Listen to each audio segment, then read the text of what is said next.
good morning or good afternoon or good evening or whatever it is to you. It's, I think, a really exciting component to this workshop to have these meetings that engage the whole entire world because we all work together and learn from each other in positive and exciting ways. So thanks for joining. As with our first session of the workshop, what we really want to talk about today is how to be good collaborators, how to inspire interesting scientific exchanges, and how to respect each other's perspectives as we discover things about the planet. So we have a great panel, and there's also a bunch of attendees coming from Africa and Asia and the Americas and Europe. So I think we'll have a lively discussion. One thing Beth asked me to mention today that we didn't get to talk about in the very first session is how do you become an international member of either IRIS or UNAVCO or the future EarthScope consortium, and why would you do something like that? The why is easy. It's because it embeds you, it makes you a member of a really strong community that exists to support science. So IRIS and UNAVCO's fundamental missions are to make sure that scientific experiments can happen by providing resources and instrumentation and helping people connect with partners and collaborators. So that part's easy. And when your institution becomes a member, you have access to our engineering expertise, to our messaging functions where lots of people share things about jobs and experiments and new technologies, and you can come to any of our short courses and workshops and use any of our resources. And how do you do this? It's really straightforward for UNAVCO, and Bob Woodward, if he's on, may mention how to do it on the IRIS side. We just have a form on our webpage. You fill it out, explain how your institution relates to the mission of UNAVCO Engage, and then our membership committee reviews those to make sure that they make sense within our scope. And we do normally have a sort of one-time membership fee, but right on the application page is a place to write in and check if you would like to request a fee waiver, which we regularly grant to not just institutions in the global setting, but even from the United States who have reasons that membership fee is a barrier to them. So please don't let the fee be in your way of becoming an official part of the UNAVCO membership. Bob, do you want to, Beth, can you promote Bob so he can just mention how to become a member of IRIS? I can just unmute myself. There you go. Yeah, we're in a meeting, so he's free to do it. Got it. Yeah. So yeah, and it's essentially the same at IRIS. There's a simple membership form. My understanding is that there is no fee for foreign affiliates, and so there's a simple form. There's a brochure as well that explains kind of the characteristics of organizations that qualify as members as foreign affiliates. And so yeah, it's a pretty straightforward process, and we're encouraging organizations that are colleges and universities that have research programs and activities in geophysics and seismology. Super, thank you very much. So if people have questions in the notes Beth has, or in the accompanying, if you go to the meeting webpage under files, there are links to all of these available. So I would also just add that you may or may not know that IRIS and UNAVCO are about to become one organization, and all of the members of both will be members of the new organization. So if you become a member now, there's a pathway for you to automatically become a member of the new organization, which will be called the Earthscope Consortium. So I'm going to hand over now to Cindy Eppinger, who's chairing this session.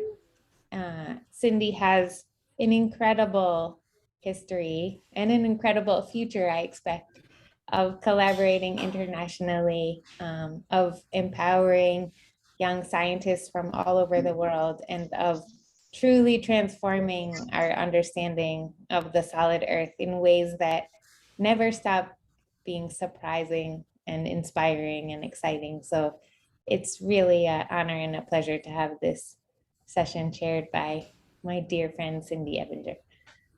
Thank you, Bex. And we want to get to the panelists. The panelists do not hear from this talking head for too long. So Beth, can you flip to my slides, or should I just share my screen? I think you should just share your I should just share your screen. That's what I was figuring you would do. Okay, thank you. We're good. So just give me 1 second to get this up, and I will, are we recording? We are. Right. Just wanted to double check because I never remember when I'm teaching. I know. The last meeting of the season, the session, I remembered. Okay, there we go. So it's my pleasure to introduce everyone to this second of 2 panels. The first panel was really exciting, a lot of new introductions and excellent ideas for best practice. I'm Cindy Eppinger. I'm a member of the International Development, technically still in seismology, but it also includes Geodesy Committee. Our link to that committee is here. We have in the past also hosted the International IRIS interns in seismology. We are definitely hoping that that program can restart again. So that's something that we can talk about in terms of capacity building later as well.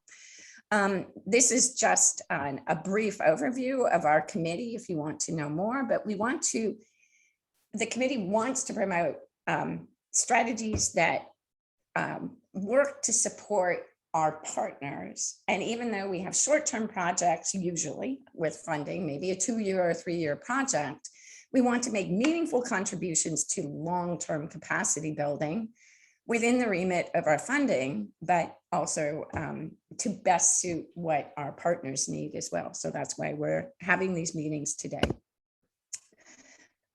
Before we start though, I think we all are still struggling to deal with the events of August 14th in Haiti, when a magnitude 7.2 occurred directly offshore and completely destroyed the infrastructure and the cultural framework for the area, with virtually every church in the region destroyed, people living out in open fields. And then second, being hit by a tropical storm that flooded the region as well. So we'd like to take a 30-second moment of silence and out of respect for those who are suffering now from natural hazards.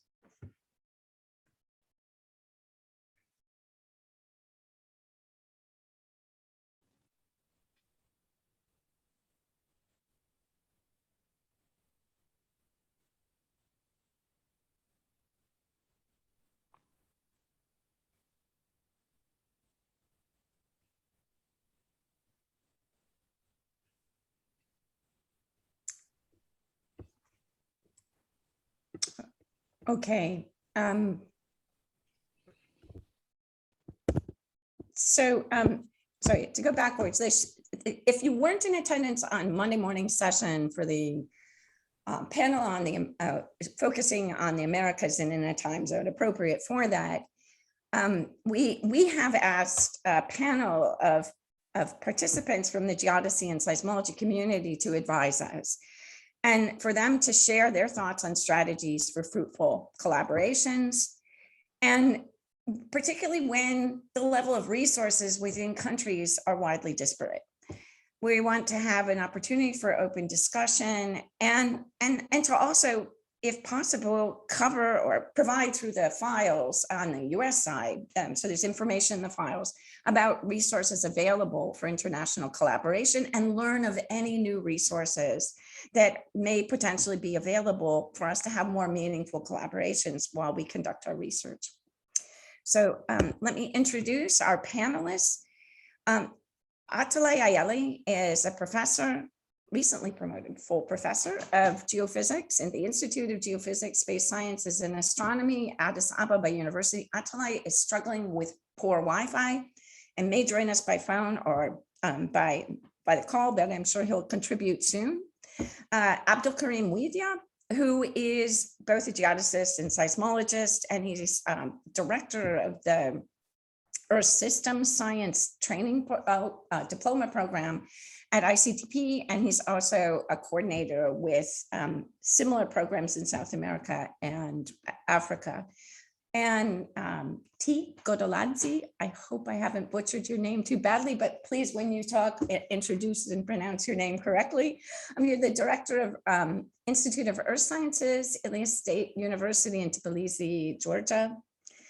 Lujia Feng, Senior Research Fellow in Geodesy at Earth Observatory of Singapore, and Eli Faraha Soria, who is a geodesist and in the geomatics group at RD University in Dar es Salaam, Tanzania. So let's move forward then. And just to remind folks, also, the final thing I forgot to say is that you can enter questions without unmuting yourself, or you can raise your hand and be recognized as you wish, but the chat is back on the SageGauge meeting webpage. So not the Zoom, this specific Zoom, it's back on the original plan. So I'll stop sharing.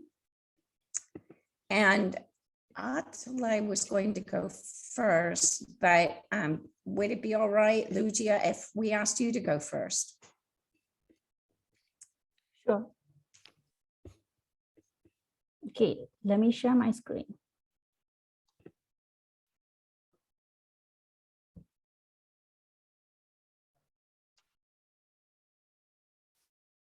It should just, you should have full permission.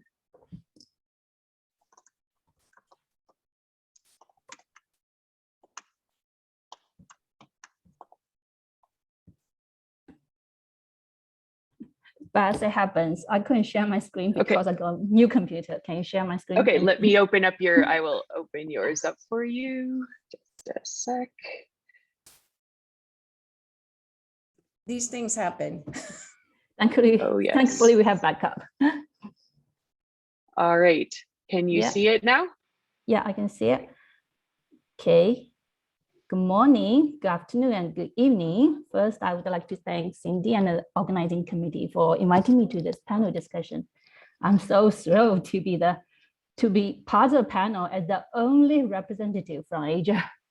So what I will be doing, I certainly cannot represent the voice of so many researchers in Asia. So what I will be doing is to present, share with you one perspective based on our more than 10 years of experience working in Southeast Asia. So I am a principal research fellow, just got promoted to, of the Earth Observatory of Singapore, EOS. Sorry, we're working on it, got it?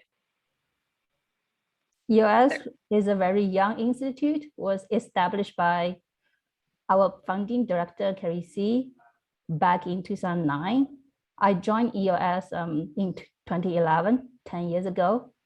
The mission of EOS is to conduct fundamental research on earthquakes, volcanic eruptions, tsunamis, and climate change in and around Southeast Asia towards safer and more sustainable societies. So we are based in a small state island, but our research focus region is much broader in Southeast Asia. International collaborations has been a very critical component for the research we do. We have partnered with many local universities, research institutes, and government agencies in our region. One outcome, next slide, one outcome of these international collaborations is what shows in this map, the more than 150 geohazard stations in around Southeast Asia. Most of the stations are GPS and seismic stations for studying earthquakes and volcanoes. There are also some ultrasound stations, gas stations for monitoring volcanoes. The data that come out from these stations have been invaluable for the fundamental research conducted at EOS.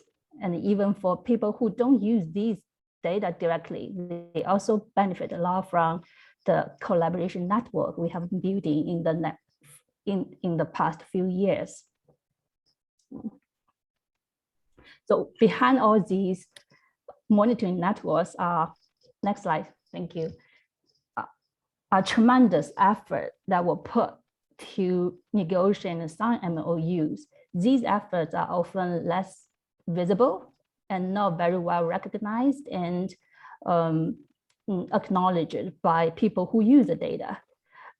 So very often people just use the ready-to-use data, take the ready-to-use data for granted. That's why I want to bring up this point here. And another challenge we face is how to maintain networks for long term, such as decades. It might be easy to just maintain the networks for a few years, but for decades, that's a really challenge. Funding could be an issue. Luckily, it's not that big issue for us now because we have got very strong support from the Singapore government.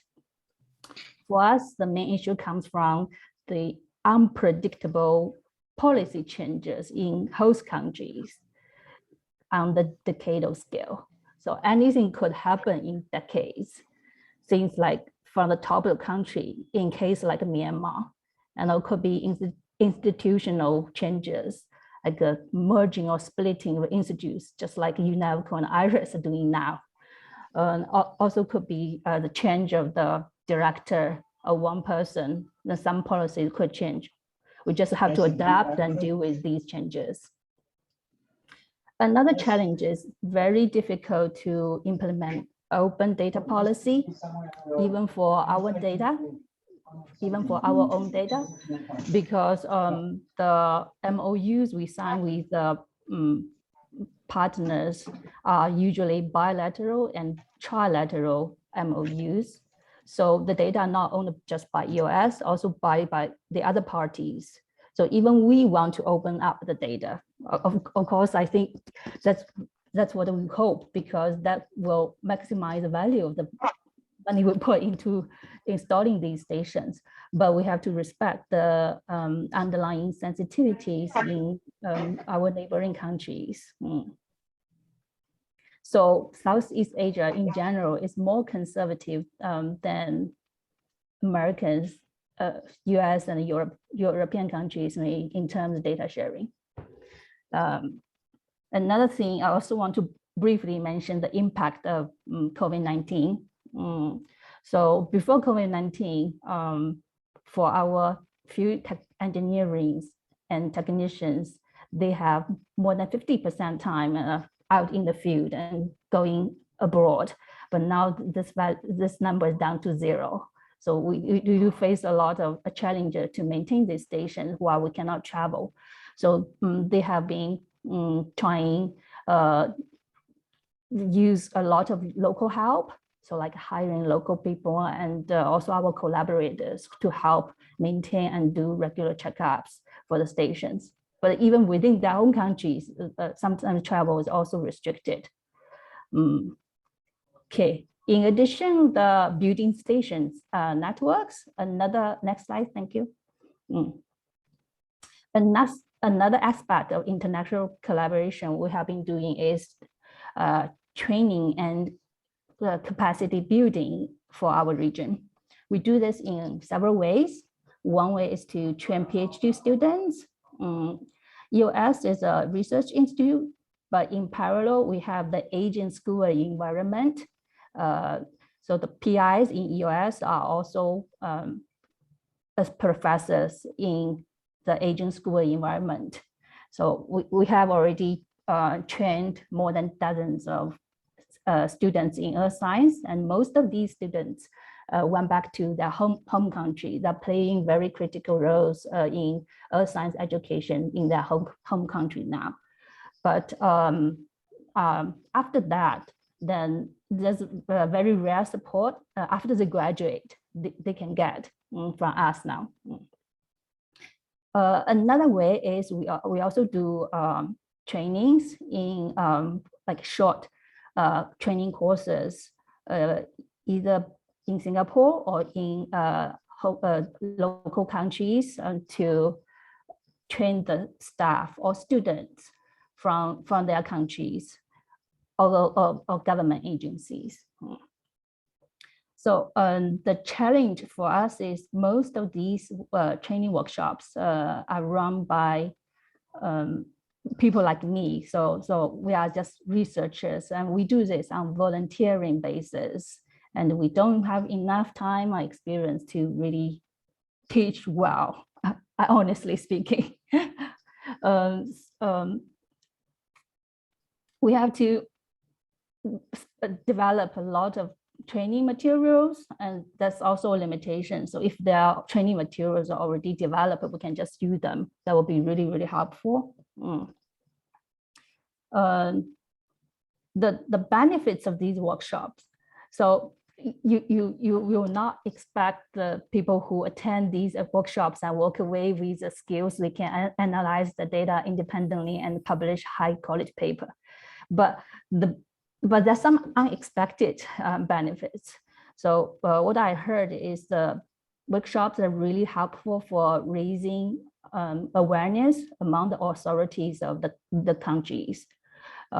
This is really helpful for like doing rapid disaster response. So they are exposed to the ideas already. So if we want, after earthquake, if we want to import equipment or get a permit to do field work, it will be a lot faster.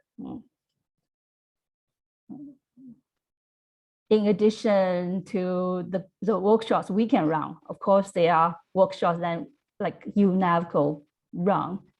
But one issue for our region is not many of these workshops, they are specifically designed for our time zone. So we have students, PhD students attending UNAVCO workshops, and they have to get up late to attend the workshop. Another issue is the registration fee. And even it's only a few hundreds of $1,000, it could be really big money for small universities. So this also become an obstacle for them to attend these workshops. But luckily, I just got clarification from BASN. Some of the fees could be waived if people attending these workshops coming from lower income countries. Okay. That's the points I have here, and I'll look forward to more discussion later on. Thank you, everyone. Thank you, Lucia. I think what we'll do is have each presentation, and then we'll have an open question and answer. Unless there's a specific kind of question about her institute and what they do, I'd like to move on then and ask Atalay to present while we have him, and in case his Wi-Fi drops out. Is there a specific question to Lucia, or can we move on to Atalay? Thank you, Cindy. I'm glad that I made it. The national network is down. I'm using my hotspot to get connected. And my presentation is not a formal PowerPoint. I would like to raise some issues related with Africa. One of the good attractions of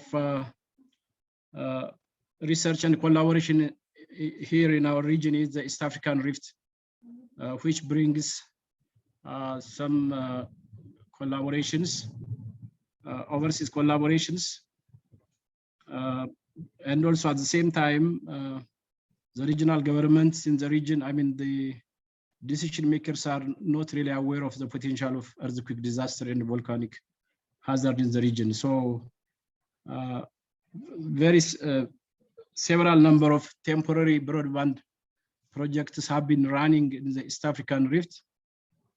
So the interest of overseas researchers and some very scattered laboratories in the region have been collaborating to monitor earthquakes and the seismic activity in the region. So, for instance, our collaboration with Cindy goes like 20 years, and many other colleagues in the UK.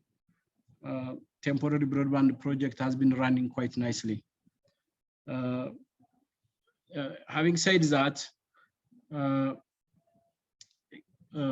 we have also other initiatives, like, for instance, the Eastern and Southern Africa Regional Seismological Working Group, which starts from Eritrea down to Mozambique, Africa Array, the African Seismological Commission, the GEM Foundation, ICTP, CTBTO. These initiatives are really there to galvanize collaborations and capacity building in the region, but it's a kind of bits and pieces, not in a systematic fashion.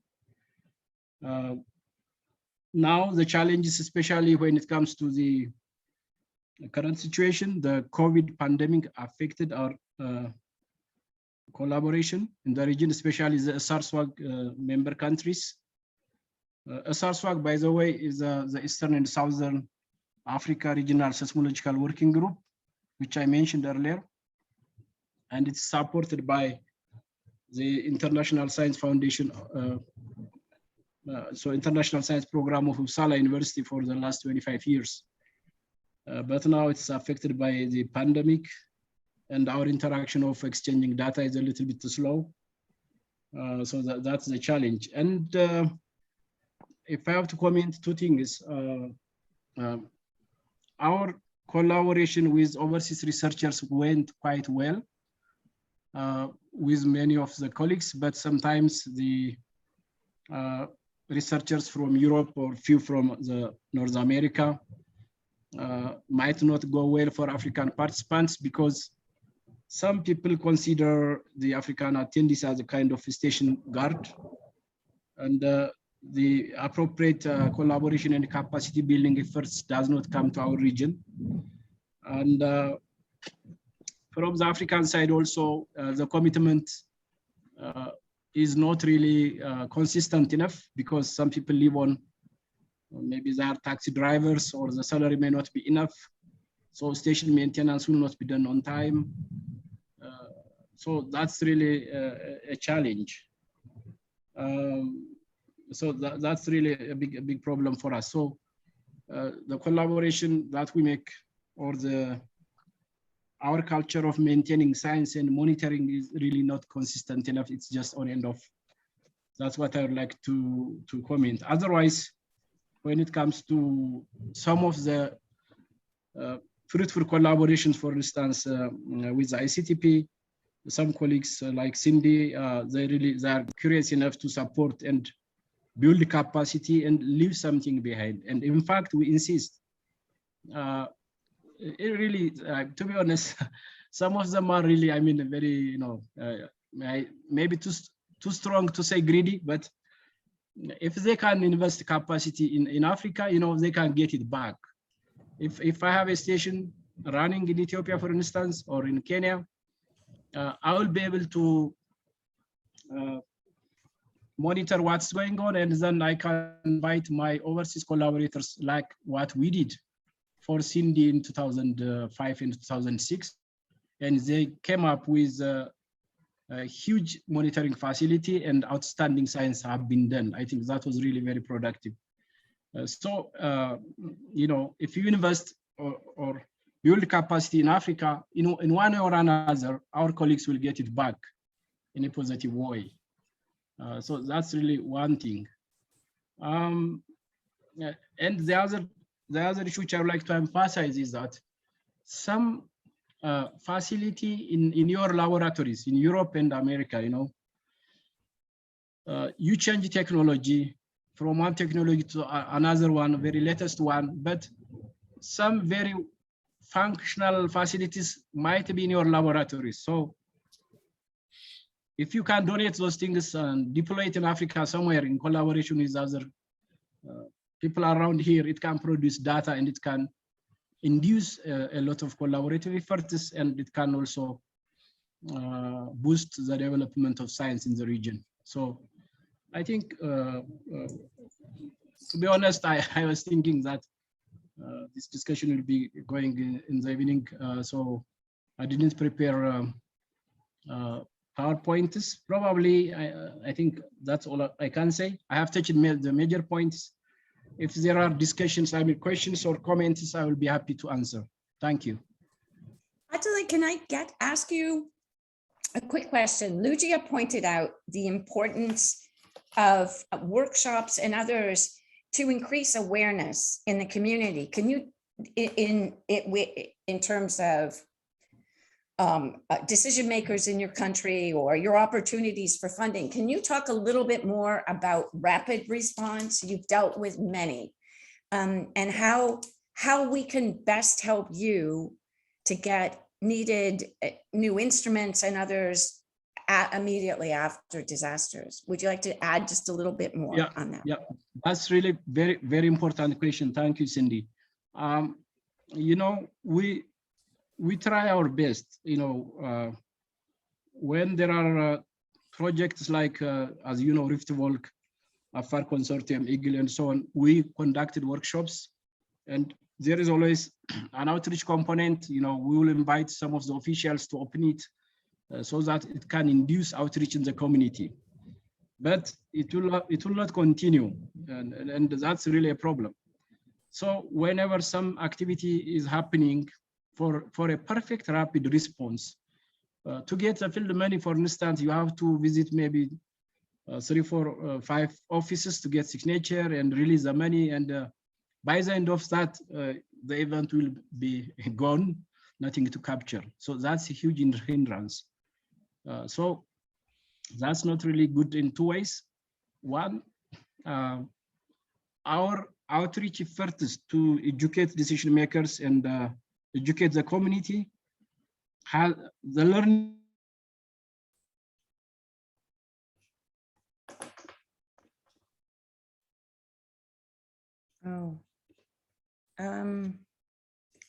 Let's hope you can come back on. I think I see a hand raised. Bishal Nath Upreti, would you like to ask your question? Well, we're hoping he gets back on.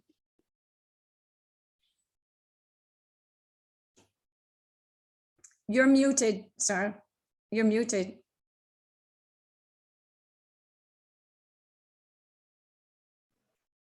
Yeah, you can hear me? Yes. Right. I'm from Nepal. And, you know, Nepal has a very long history of collaborations in, you know, seismological research. It is almost over 40 years, 43 years to be precise, that, you know, we had collaborations on seismology. And you know that 2015 earthquake, a big earthquake, 7.8 magnitude earthquake, a lot of damage and a lot of loss of life was there. And, but, you know, after all these years, we have a lot of scientific data. And in fact, the knowledge that we have today about the Himalaya, the tectonics of the seismotectonics of the Himalaya really comes from this collaboration. And it was basically, originally it was with the French collaboration, DAS, and then slowly, you know, particularly after 2015, we have collaborations from France, of course, was there already. Then you have the Caltech, Professor Jean-Philippe of WAC has been active for more than 20, 25, 30 years. Then you have also now the Japanese and the Chinese, and, you know, so we have areas of collaborations on seismology. But, you know, all these projects that you have in Nepal are mostly, you know, project oriented, and particularly, you know, as groups of different international scientists. And Nepal, Department of Mines and Geology runs all these stations with its manpower, and also we have some trainings for them, and 2 or 3 people have already got PhDs. but this is a very, very slow process, I would say.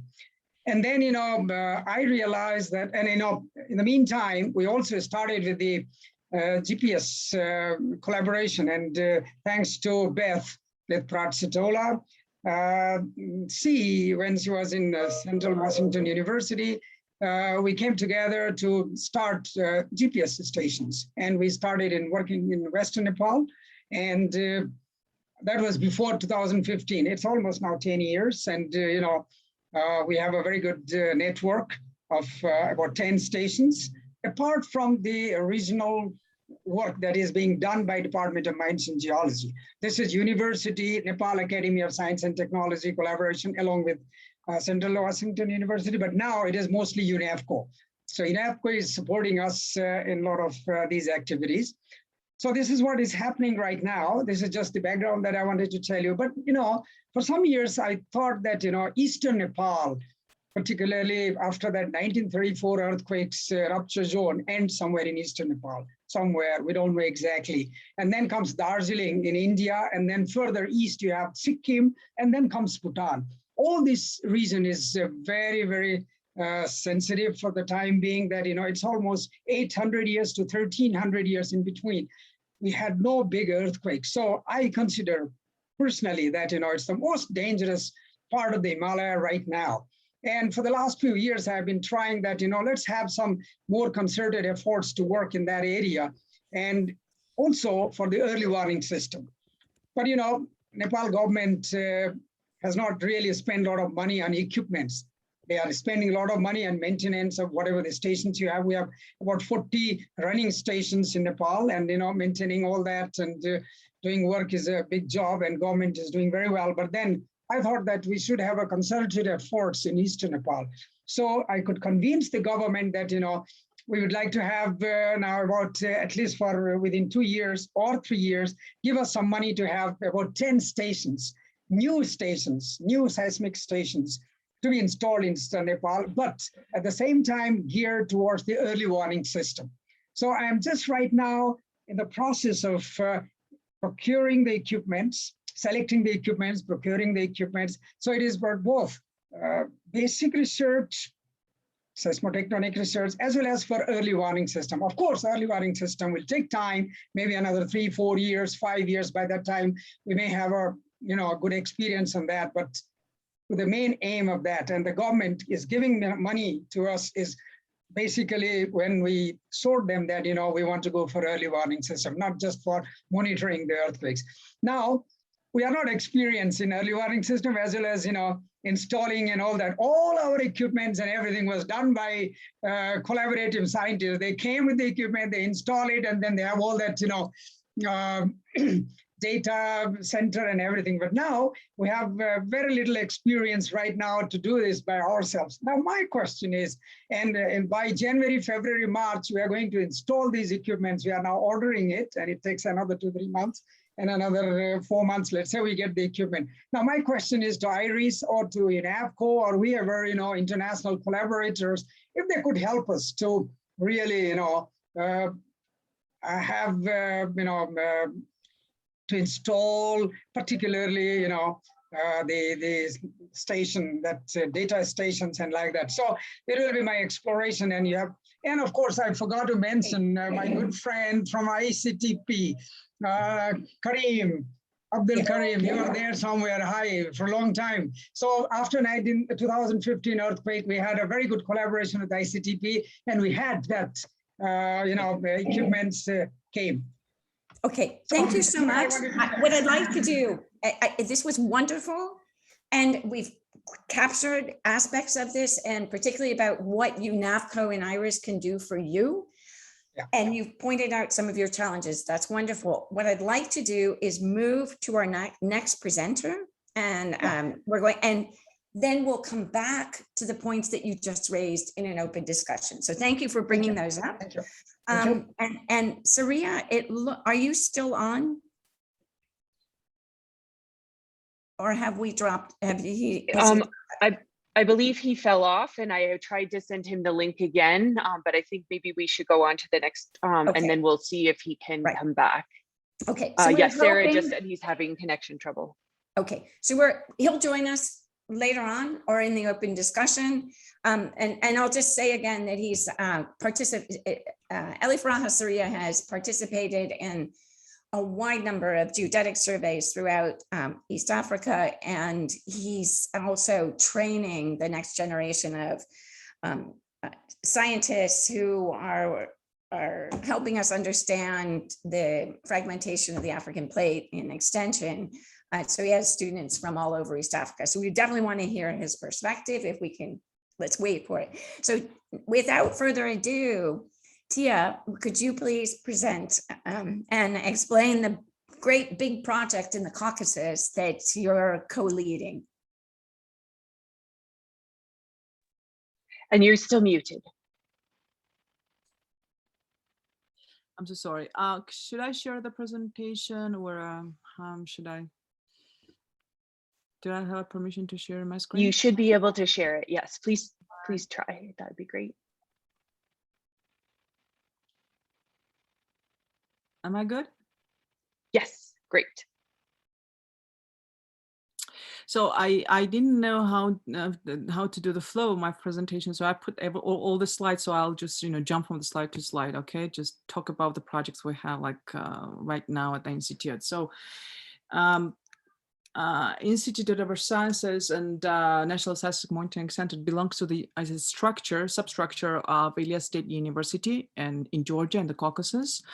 So, and this institution has quite a long history, and we've been actually part of the expeditional methodological geophysical expeditions. A survey was founded in the Institute of Geophysics and Georgian Academy of Science, firstly. But the first seismic station in the region, the Caucasus, was opened in 1819, and we are their predecessors. So we inherited all this seismic network from that organization. So from 1899 Institute of Geophysics. So the seismic monitoring in Georgia, it's about 122 years old. And right now, our organization belongs to, as I said, to the Ilyas State University, and this is the Caucasus. So here we are. Who doesn't know where we are? This is Georgia here, and it's on the junction of the Arabic and the Eurasian plate. That's why we got the seismicity here. And so those, I put here the slide to show 1903 Greece earthquake recorded on Tbilisi station, which was opened in 1899. So this is the recording of the station. It's a digitized form of this. And this is the first seismic network of the Caucasus, funded from 1903, 1908. So, actually Tbilisi is the eldest seismic station in the area, the whole area. And that's quite a story behind of the station. So that's here. And the institute consists from the different departments, but we run the national seismic network of the country, and also geodetic network, so the GPS network too. So, and I'm so sorry I didn't put in the presentation our collaboration history with the UNAFCO, but I briefly would talk about this during my presentation as well. Because right now we run with the UNAFCO like 4 stations. So, and it's openly transmitted to the data centers, to UNAFCO.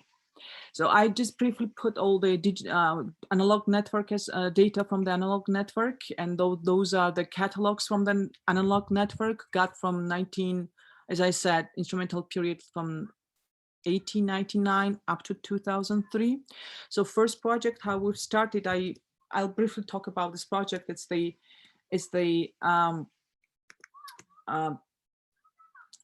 how to say, with the Lawrence Livermore, we got involved with the Lawrence Livermore from 2000, and we started working with them, installing the first stations, temporal stations in Jalalkheti area. So our collaboration with the United States has a long, like 22 years of history with our group, with the regional group, not only in Georgia. So we've conducted several joint projects with the Armenian and Azerbaijan team. So it's well-established collaboration between in the area with the helping hand of the United States, and especially Lawrence Livermore National Laboratory. And this is like a first like temporal stations installing, the process of installing with the joint group. But the major, what was how we started it, it's like a joint field work with young people from United States. Like here are the first projects, first attempts from 2005, when the Boston College students and Georgian students and Armenian students started, the joint field work. So that was very important step of knowledge transfer and the education of the young generation, because the schools of the Soviet Union and the school of United States, or the rest of the world, was kind of different, and especially, for example, it's very visible and very very obvious when you talk about the terminology and seismology, for example, the Soviet seismology and the the rest of the seismology. So even the details are different. So, and these educational projects are very, very important in exchange, and the exchange of the students and the knowledge and capacity transfer.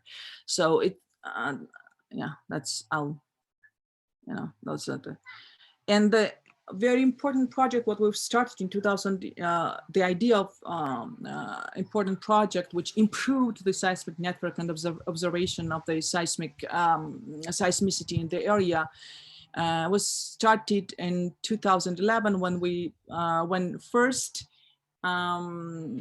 the paper from Mellers, Rob Mellers, our colleague from the United States, he published the paper about the deep earthquakes in the Caucasus. And this paper was then has a base of the project to deploy the stations in the Caucasus and to study the structure of the Caucasus. The coverage with the seismic network, or even with the GPS network, that was not very intense in the region, or the coverage was very poor. And also the data flow and the data quality also was very poor, because when we were talking about the seismic data, we're talking about the good stations, we're talking about the infrastructure, instrumentation, operation of the station, data transmission, etc., etc. So these details and those problems are major when you when we're talking about the quality of the data. So, and also the manpower and the trained employees at the seismic center or network operators. So, and this project has been started in 2017. So in here I have, for example, the list of the universities with the Missouri, Oregon State, Michigan State, Ilia State University, and this is Academic Stars of Azerbaijan and Armenia. And that much stations were deployed as a temporal station from Pascal. All of the areas covered. Here you can see by the stations, and you can see the profile which has been constructed since 2017. Right now we have the phase 3, so we have this deployment over here and here too. We made totally 3 profiles in all of the region, and we upgraded the networks, and actually Georgia network benefited from that project. We were able to improve the data of the quality of the data or coverage of the country by seismic stations. So it was a great help for us and for Armenia and Azerbaijan as well. Azerbaijan, they had better network, but in terms of quality data production, it was very important to train the people and do the joint work, joint deployments. I would like to show the several pictures showing, for example, how we do the joint Georgian and American team are deploying the highest station in the very high mountains of Georgia, Tusheti. So it's really, really hard to get there. And to maintain station as well. So those are the mountains of Georgia. And the only way to get there, it's a helicopter. And then you see that this joint team is traveling with the cows and many, you know, the, the provision to get there. So, and another station at the Azbegi volcano, which we which we installed. This is the only way to get there.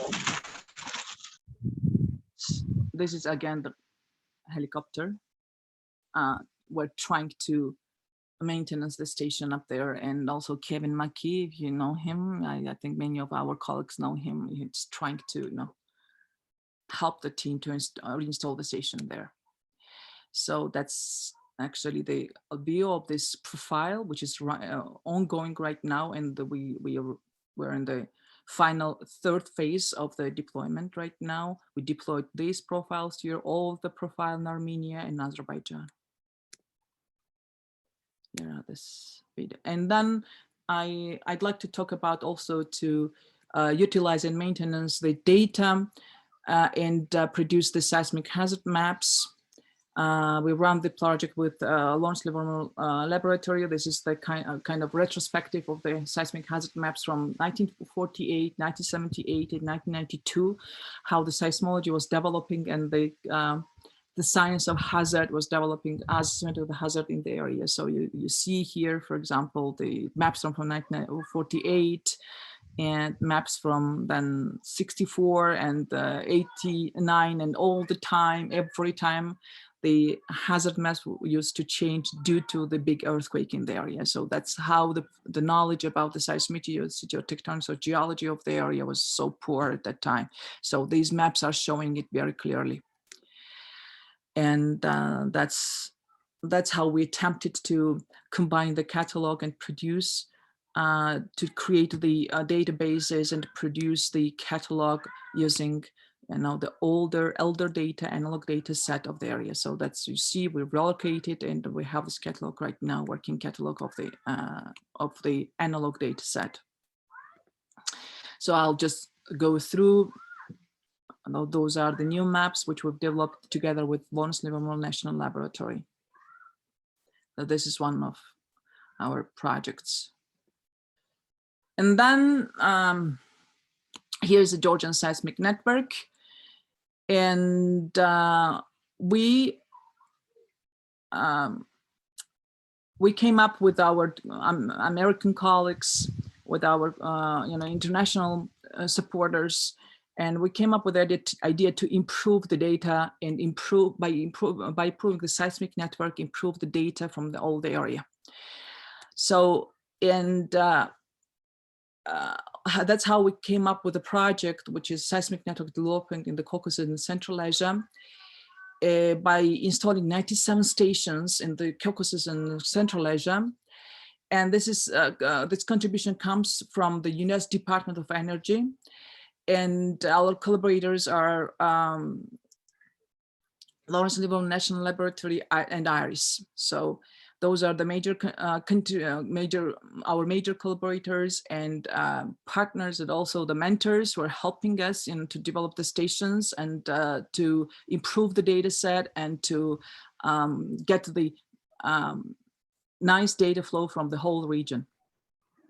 So it's very important to have the continuous earthquake monitoring in the area and to have well-installed and well-equipped seismic stations. And to have like rapid access to the waveforms and to the well-constructed seismic network is very important to develop the rapid response policy in those countries. For example, in terms of the rapid response, Georgia has the system which announces about the earthquakes, but not many countries, for example. You can't, when we produce, for example, the hypocenter of the earthquake, or we inform or give the information to the government. So it's a rapid response. So we do it like simultaneously. We we're trying to adjust our rules and our techniques to the international standards. So our goal is to create the networks and the seismic networks so that, you know, all the countries in the Central Asia and the Caucasus share their data and establish this the common policy to seismic response works. So this is like the most important what we are trying to achieve by introducing the modern standards of seismic observation in the areas. But the seismic observation also includes the training, and the training is done by IRIS right now. So those people are, you know, I see like Bob Woodward and Bob Batsby here. So these are people who are helping us to install the stations. And actually, we've opened the first station just a week ago or 2 weeks ago in Dusheti. So 2 stations now are flowing. The first post-hole seismic stations are installed, and the data got flowed to the data center of Georgia. So we're very proud of this during pandemic, because the technologies, we didn't have the technologies how to do the post-hole stations in the Caucasus, because our stations are mostly the conventional stations, and as in the Central Asia as well. And during pandemic, it became really a challenge to do so, to implement these technologies in the region. And I think that it is a tremendous work from the IRIS staff, Catherine's here, and also the project participants, Lawrence Livermore National Laboratory, to achieve the goal during this pandemic the pandemic era in the region. Because, for example, people have still, for example, the groups and the scientists in the region, in the Central Asia and the Caucasus, they still have the challenges to achieve their goal, to install the stations, to do the, you know, the proper drilling, to develop the proper infrastructure, etc., etc. But still, we're very proud of ourselves. In our case, in Georgian case, we're kind of achieving the goal. So we have 2 stations right now. 2-minute warning. Oh, yeah. We have another panelist and want to open a question. Those are the stations for the blue dots. So this is the new post-hole stations, which will be installed in Georgia with the helping hand of our IRIS colleagues. And it's very nice. It was very good practice, because online practice, when we shared the station selection ideas between us, geology, you know, the locations, etc., how we use the GIS to find the locations and do our work easier. And during the project, we had also the GIS trainings, and we kind of shortened the way to have a best locations using the GIS systems and the GIS data for the best station locations. And here is, for example, the drilling machines, which we are using right now to drill our stations. So basically,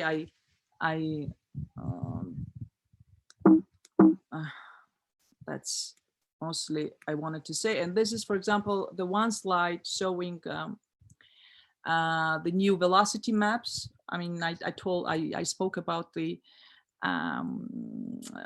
our collaboration with UNESCO, and I can't, you know, I can't just stop not saying anything, not saying anything, that we have a lot of work we did with UNESCO by, you know, getting these GPS arrows in the country, and especially in Georgia. So right now we have well-developed team, and people who can maintain the stations, and who can also produce the vectors, velocity vectors in the area.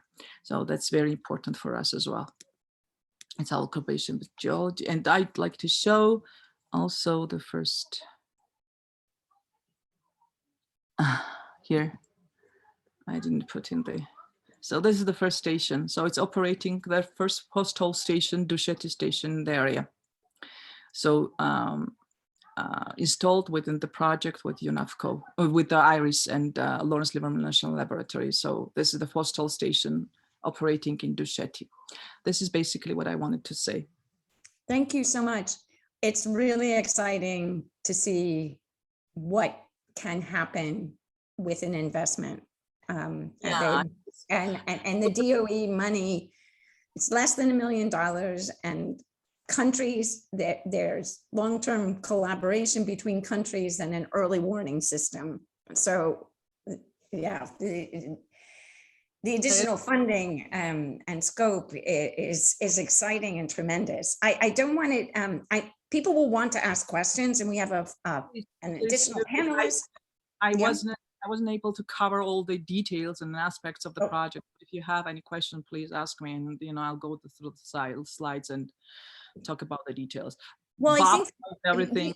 I Guys, think we need to move to Karim Wedia and let him have a chance to talk about more of the training aspects and some of the support of infrastructure and mid-career scientists as well. So Karim, please, could you go through your presentation? And then we open this all up. Post your questions and we'll go through as many as we can as soon as Karim has presented. Thank you.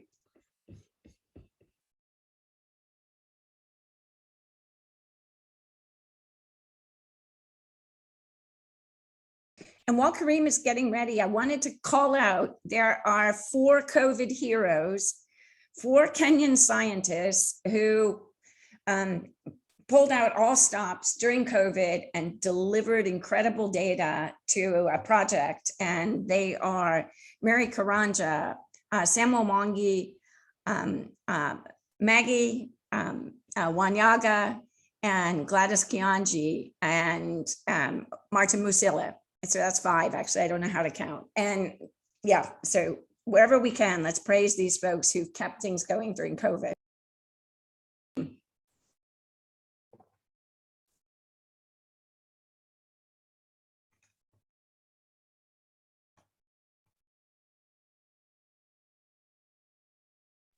Karim, if you're talking, you're muted.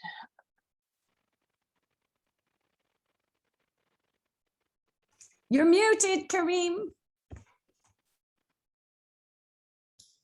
I'm sorry. Well, Cindy, can you stop me after 7 minutes so that we can have a little bit more time to discuss? Otherwise, we'll be. I will indeed.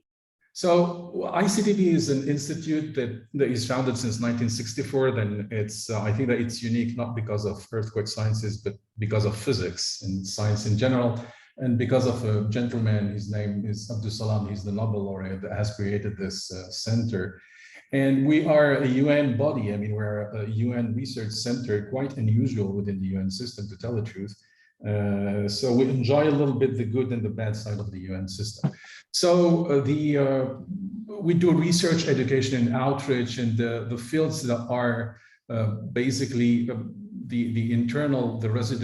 the resident scientists here are all high energy physicists, condensed matter physicists, mathematicians, and the Earth system physics section has been created formally in late, let's say, 90s or early 2000.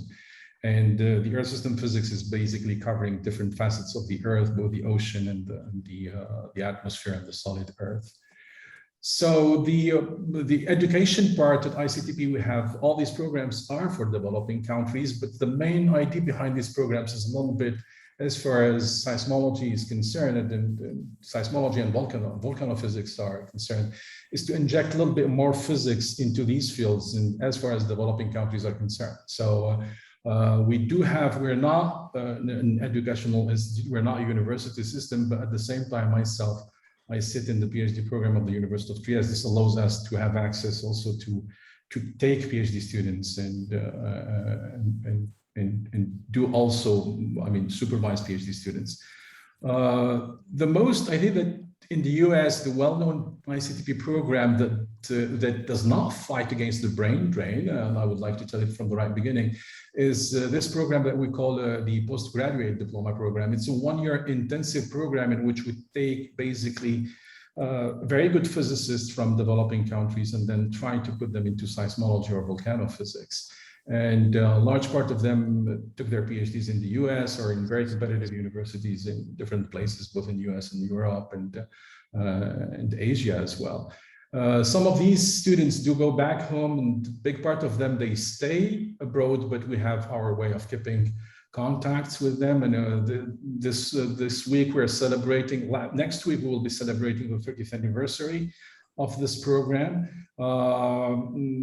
In Earth System Physics, I got this program started in 2005. So it's a program that covers also all the facets of the Earth, but in the second semester, students decide to whether they would go in climate dynamics or in seismology and more solid Earth oriented fields. At ICTP, basically, we try to follow where we have a very holistic approach in the sense that we provide training in all the stages of the career of a scientist, from in some specific countries where there is no seismology, but there is hazard. We start off, we take off with young physicists, and then we bring them into seismology or volcanophysics. And while we have PhD degrees, and we have what we call here the STEP, so the sandwich PhD program, and this is more for students that do have a geoscience background in developing countries that maybe to some extent would not be able to make it in the postgraduate diploma because of a little bit of more heavy physics oriented teaching. And then the sandwich is a contract that we're giving to students to come over 4 years and spend 6 months here to work with us, or to work with our collaborators, or to work with our partners in different places in the world. Once you get a PhD, then there is another suite of programs, and this is it's a historical program that Abdus Salam has started, and this is the associateship, and this is a program that fights against the brain drain. Then this is a program basically that you need a PhD, and this is given for those stars from developing countries that in general take their PhD abroad and decide for some reasons to go back home. And Atlai is one of these examples. We give them an associateship. This is a contract of 6 years, and giving them the possibility to come to ICTP and use all the means of ICTP for 2 months per year and fully paid. And it's a way also to take them a little bit out of their teaching duties if they are professors in universities, or if they are working in research centers, this is fine. But at the same time, they have access to the library system, they have access to the high performance computer, and so on and so forth. You see 3 different levels, and this is just because of seniority. We try not to take senior associates anymore. I mean, we stop at 45 years in general, a regular associate. Senior associates that are more facilitators within developing countries, we invite them to different other programs. At the same time, we have a TRIL, which is training and research in Italian labs. And this is a deal that we have with the National Institute of Geophysics in Rome and the National Institute of Ocean Science and Experimental Geophysics here in Trieste, is to have people that are very much interested in experimental or more instrumental issues, and then we facilitate their visit here, and then they work together with these institutions. At the same time, we're extremely active with conferences and workshops, and I think that many of you do know about the schools that we do organize in different places in the world, or in developing countries, or at ICTP. So then ICTP, we cover basically, we have graduate programs that try and help young students with a physics background for the diploma, for the pre-PhD, and with geoscience program for maybe PhDs and sandwich PhD programs. And then we have this career development program that looks at people that do have a PhD and that decided to stay in developing countries. Then this is a set. I think that this PPT is available on UNAVCO website, and then you could look at it. The most important point here is maybe the 2 last points. We do organize also what we call target training activities. These are basically, we take a country, a specific country, we really focus on countries that are least developed specifically, and go there and do some ad hoc capacity building when it's needed, and get into even experimental issues or observations, and more oriented where it's not heavy from a physics viewpoint or from a computational viewpoint. The last point, which is quite interesting for this consortium, for this interaction between IRIS and UNAVCO, are these networks of science. ICTP works with individuals. I'm coming from a developing country context myself, so time to time institutions in developing countries, I mean, may be a little bit shaky. Then we always try to focus and work with individuals. And once we have a critical number of good individuals, we offer them the possibility to organize themselves into a science network, and this between different countries and different regions, so to work together and lobby for funding and exchange visits, and why not exchange data sets or have a common pool of data sets when these are neighboring countries. This is an example, for instance, this is a North African group for earthquake and tsunami studies that was very extremely successful, existed since the year 2000. We've given them all the means. They have even a very strong computational support from ICTP. They have, some of the members do have access to the HPC here if needed. They do have even a data repository for the earthquake catalogs for some 2-minute warning. Yes, and this is another network, Sheikh. This is Southeast Asia. This is South Asia. This is run by engineers. Engineers, time to time, they do it better. They are a little bit more well organized than we seismologists. So, in terms of schools, we organize what we call thematic schools that cover these fields: physics of earthquakes, physics of volcanoes, earth structure and geodynamics. And this is a way to get the best science and make the best science accessible to young students in developing countries. This is the last workshop that we organized in presence together with Pablo Ampuero, and this is another one on volcanophysics that we organized with where Cindy's here, with Paul Sedal and many other folks in the field. These are more regional advanced workshops that we do organize. This is maybe a first workshop that I organized. This is where I get to know Cindy in 2009 about the East African Rift. And this workshop came out with a very interesting white paper. And this workshop later on was followed by a workshop in Rwanda that has led to the creation of the ICTP Regional Center in Rwanda, where we have this little ICTP in Rwanda that is based in Rwanda, that is funded by the Rwandan government, that could act as a hub for even different partners in the Western world. We have also workshops on our project base. This is a very large initiative that we did at ICTP. It's a 5-year program together with the University of Cambridge and Oxford, with heavy funding from James and Philip. And this has led to really an intense capacity building and top science in a number of countries in Asia. We work in specific countries in which maybe the American contribution would not be easy for reasons that we all know, like Iran. And Iran is really one of the best natural lab for earthquakes.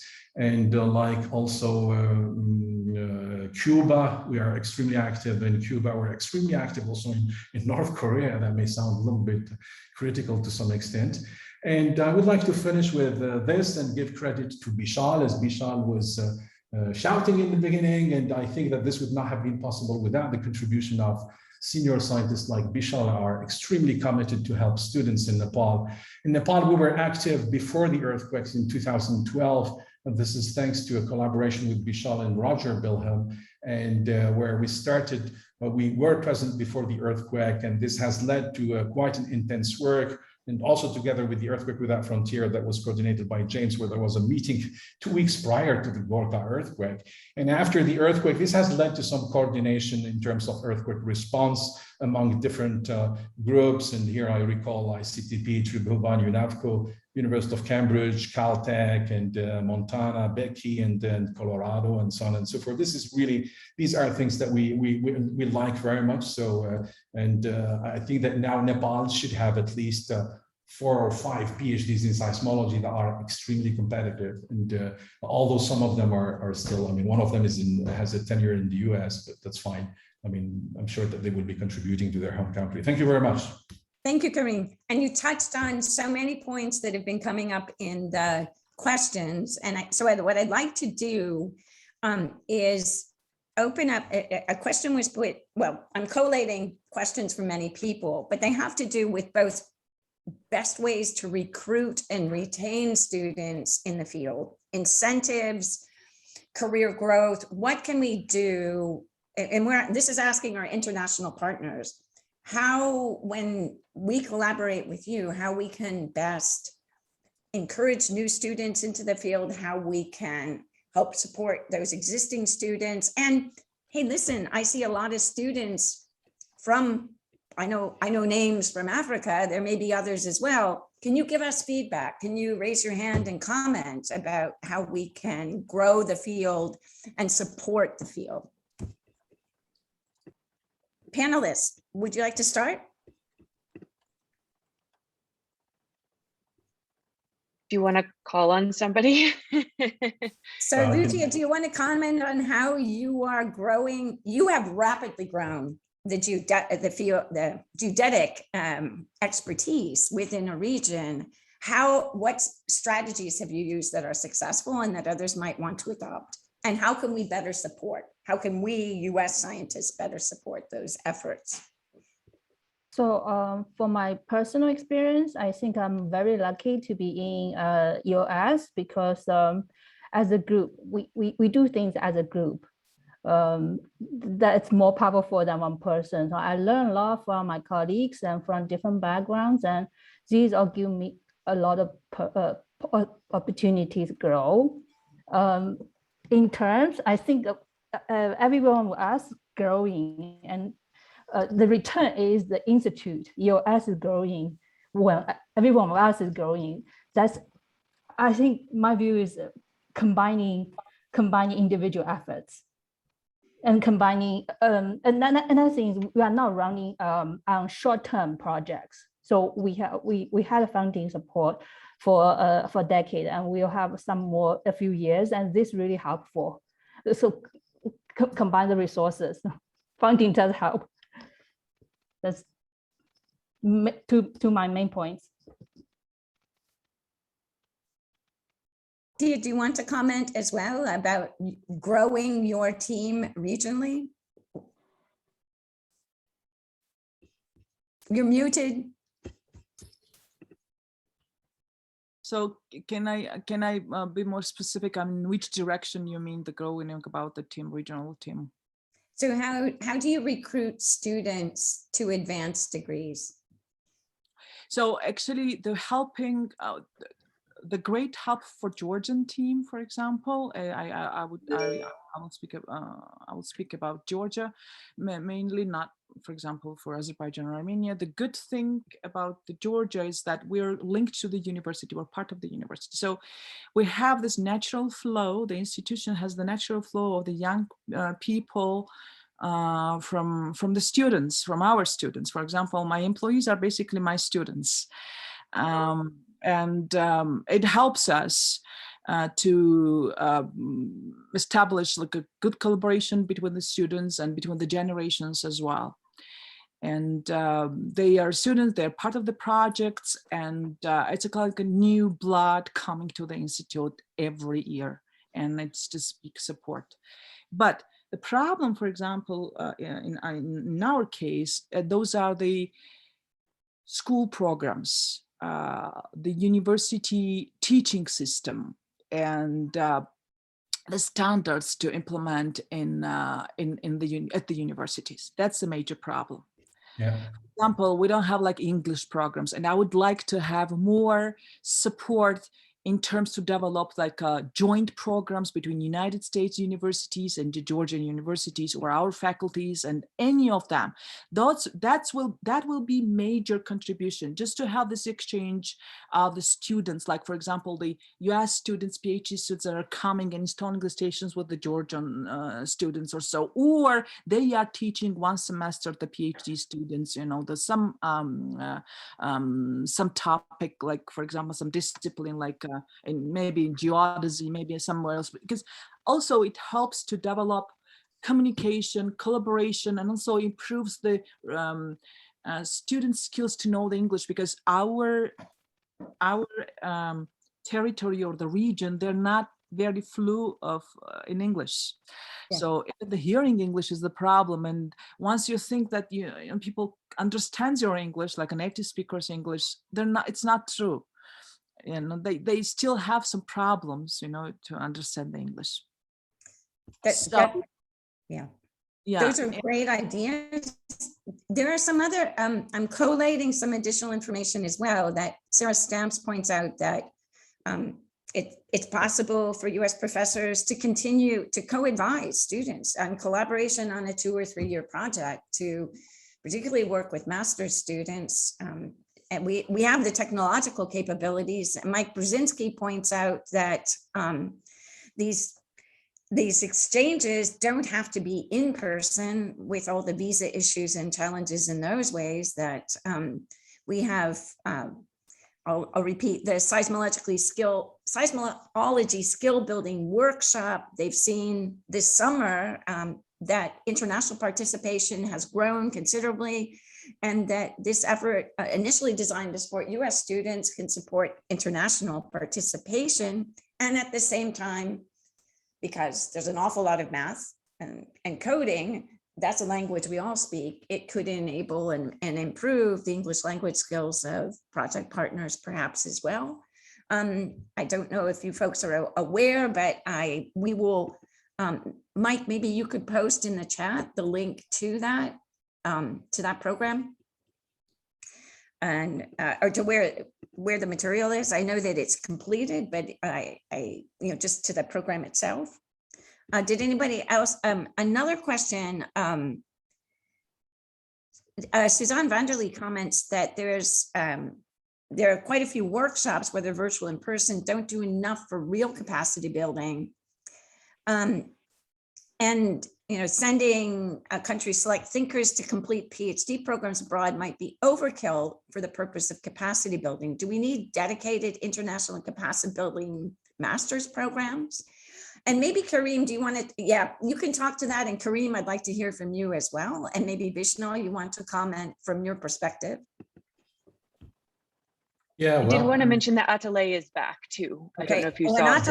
Atelier runs a successful master's program. Any of you jump in, please. Yeah, Karim, go on and then I'll follow.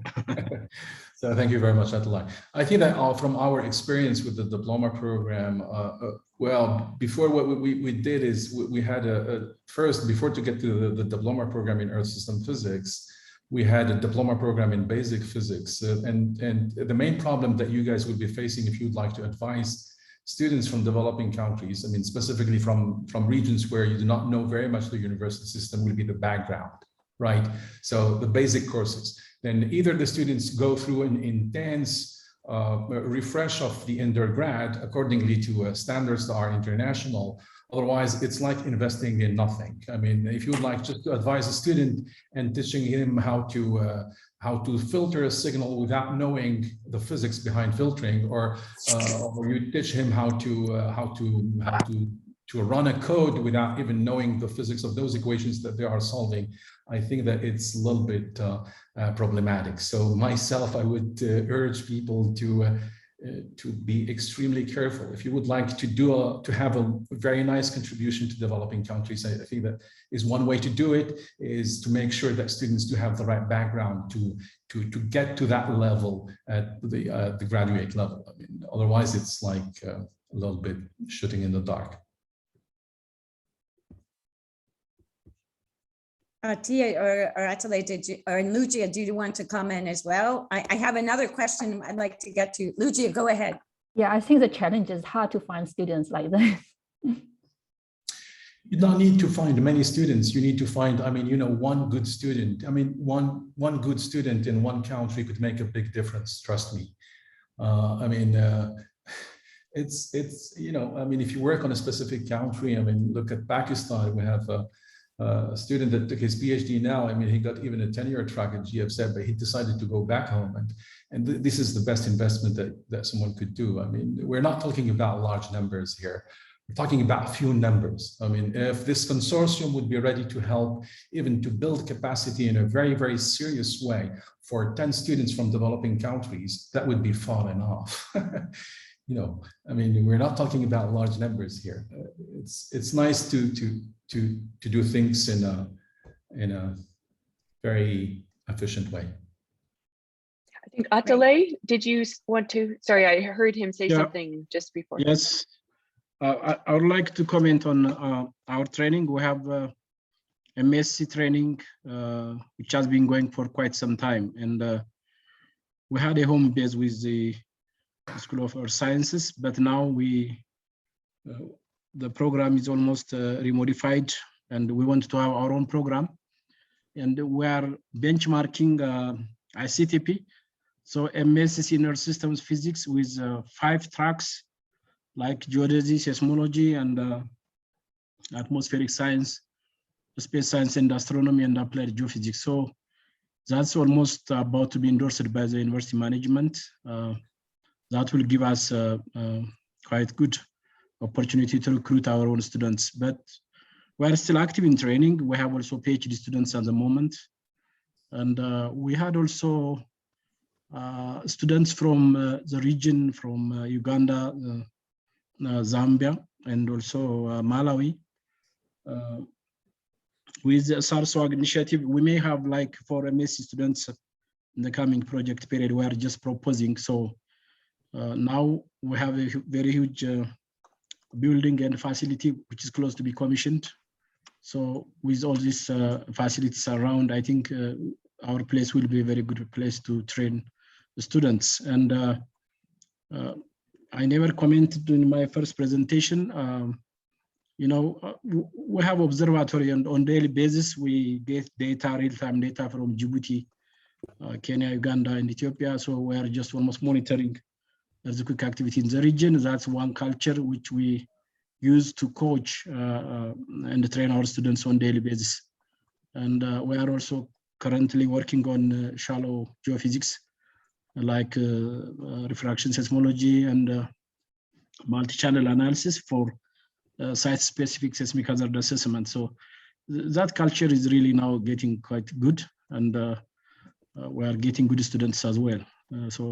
But small, very small in number. Yeah, that's what I would like to say. Okay, Kareem's going to comment, but quickly, they're posted in the chat are links to the seismology training. Thank you, Mike Brzezinski. Go ahead, Kareem.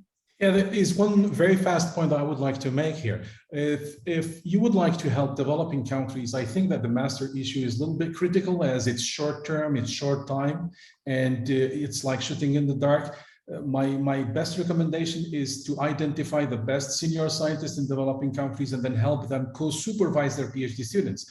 A PhD program requires 4 years. Within those 4 years, you have enough time to do even the refresh of some basic courses that the students may need to go through. And this is a way also to improve the PhD programs in developing countries, getting students published before they submit their final thesis. And this is where I see a strong input from the United States. Another input that is badly needed for developing countries now is that we're having really outstanding young stars in developing countries that could work a big deal with huge data sets, is to have a scientific computing platform. We're struggling at ICTP. We have an HPC that is completely, overloaded. And I wonder whether the consortium, the connection between IRIS and UNAVCO would help in some ways. Or if you have some NSF grants that are running in a specific country, to have attached to those grants a way even to do some computational effort with also capacity building. We teach Python here. Students do catch it very, very fast. And these are things on which we could really invest. Thank you. There was a session yesterday afternoon at the meeting that's recorded that folks can watch, talking about cloud computational skill sets, inverse models, a whole range of cloud computing that is openly accessible, that I think might be really a really rapid advance. Adnan Barkat has had his hand up for quite a while, and I know Bishal wants to ask a question, but Adnan Barkat, please. Before he goes, let me just caution everyone, we have 8 minutes and there will be a completely hard, unnegotiable stop to the session that I can't control. Thank you. Adnan, please, go ahead. Hi, everyone. I'm from Pakistan. Just Abdul Mohta mentioned about that.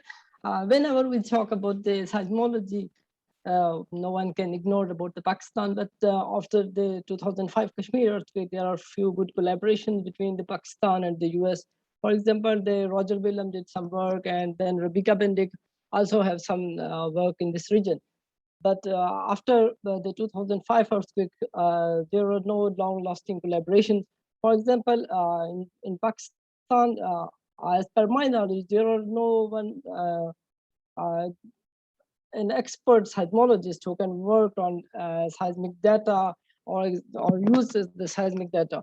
And there are few other issues that we can solve with the global collaboration. For example, the buildup of the local seismic network. There are few agencies maybe not recognized at the international level. They are recording the data, but there are few problems with the network and the data quality.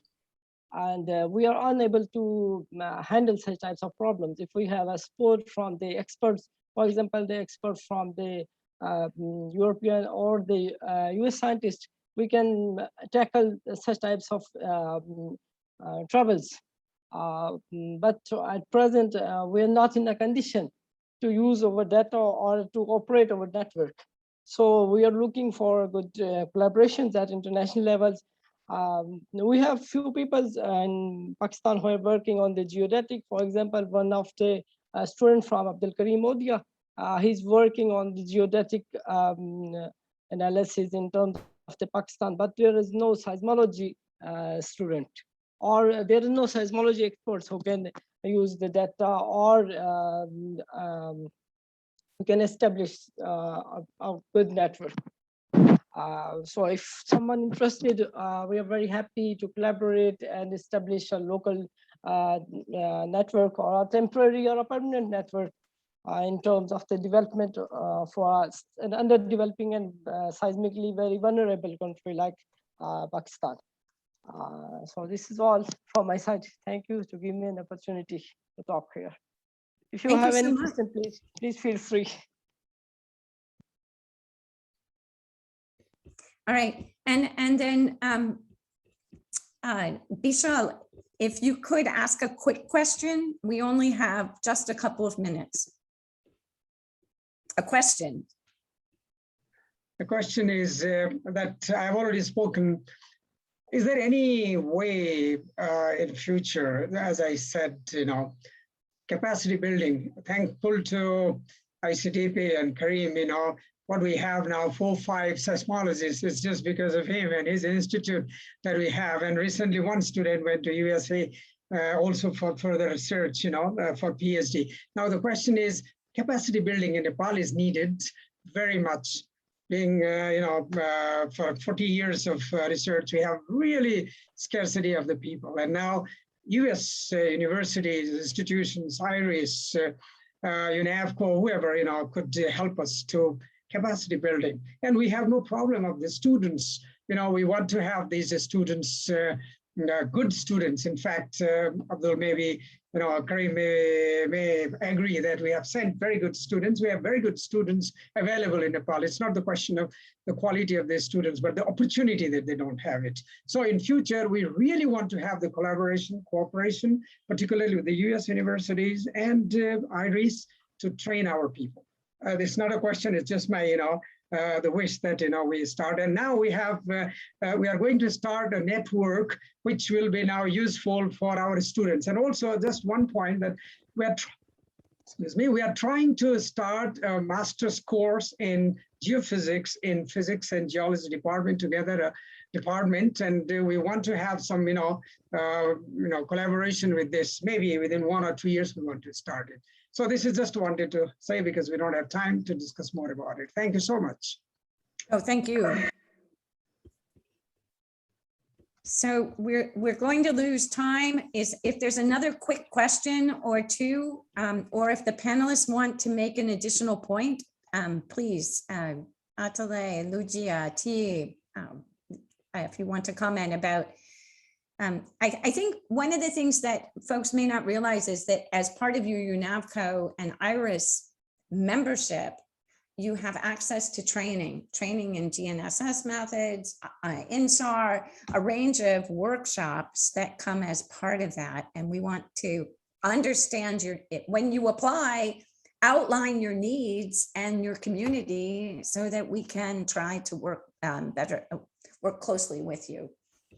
Anyway. Yeah, I would just jump on that as a closing note to say thanks to all of you for participating. Please don't be afraid to reach out to any of the panelists or staff at IRIS and UNAVCO if you would like to build collaborations. And I put in the chat window, but I know not everyone can always see it, that and for any activities that involve fees like this workshop or any training and short courses, there is always the possibility of requesting a fee waiver if you come from a developing nation, or you're just a student and you don't have access to necessary resources. So yeah, never hesitate to request waivers for anything.